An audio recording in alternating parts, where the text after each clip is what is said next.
Hi అందరూ ఎట్లున్నారు? Welcome back to my channel మా ఇంటి వంటలు వ్లాగ్స్. నా ఛానల్ని ఫస్ట్ టైం చూస్తున్న వాళ్ళైతే నా ఓల్డ్ వీడియోస్ కూడా చూసి ఖచ్చితంగా నచ్చితే సబ్స్క్రైబ్ చేసుకోవడం మర్చిపోకండి. లైక్ చేయండి, షేర్ చేయండి, కామెంట్ కూడా చేయండి. పక్కనే ఉన్న బెల్ బటన్ కూడా నొక్కండి. నేను ఎప్పుడైనా వీడియోస్ పెడితే మీకు నోటిఫికేషన్స్ కూడా వస్తాయి. ఈరోజు మనం చేసే స్పెషల్ ఏంటంటే ఇవాళ నేను మిల్ మేకర్ కర్రీ ప్రిపేర్ చేస్తున్నా. యాక్చువల్గా మిల్ మేకర్ కర్రీ మంచిగా వండుకోవాలి, కానీ ఇది సేమ్ నాన్ వెజ్ టైప్ ఉంటుంది. అంత బాగా ఫ్లేవర్ వస్తుంది, స్మెల్ కూడా అట్లానే ఉంటుంది, చాలా బాగుంటుంది. దీని ప్రాసెస్ అయితే మ్యాక్స్ టు మ్యాక్స్ 20 మినిట్స్లో కర్రీ అయితే రెడీ అయిపోతుంది.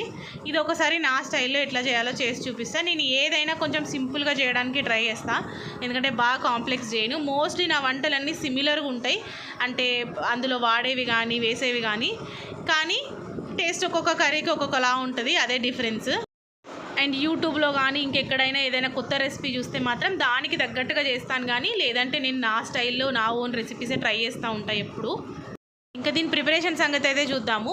ఫస్ట్ అయితే స్టవ్ మీద ప్యాన్ పెట్టుకొని అందులో ఒక 4 స్పూన్లు ఆయిల్ పోసుకొని మనం బగారా ఐటమ్స్, జీలకర్ర, ఇంకేమైనా మసాలా ఐటమ్స్ వేసుకోవాలనుకుంటే వేసుకోవచ్చు.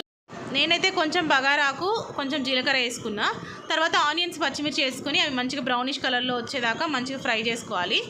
అవి బాగా ఫ్రై అయిపోయిన తర్వాత కొంచెం అల్లం యాడ్ చేసుకొని, పసుపు కూడా యాడ్ చేసుకొని ఒక 2 నిమిషాలు కుక్ అవ్వనివ్వాలి. అవి మంచిగా కుక్ అయిపోయిన తర్వాత మనం చిన్న చిన్న ముక్కలు కట్ చేసుకున్న టమాటో పీసెస్ని కూడా వేసుకుందాము.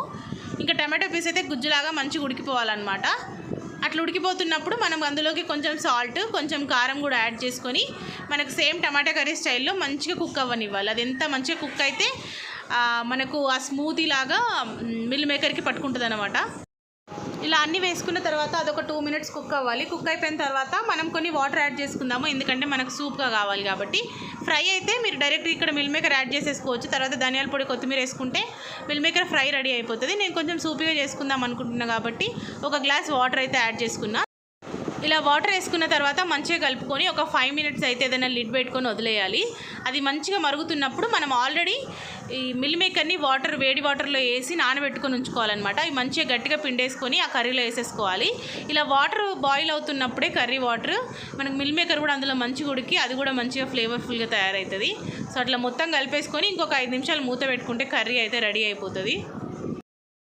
ఇలా కర్రీ ఉడికిపోయిన తర్వాత లాస్ట్లో ధనియాల పొడి, ఇంకా కొంచెం కొత్తిమీర గార్నిష్ కోసం వేసుకుంటే కర్రీ అయితే రెడీ అయిపోతుంది. దాన్ని ఇంకో గిన్నెలో తీసుకొని సర్వ్ చేసుకోవడమే. చాలా బాగుంటుంది. ఇది వెజిటేబుల్ పులావ్లో కానీ సైడ్ డిష్ లాగా బాగుంటుంది. ట్రై చేయండి. Thank you.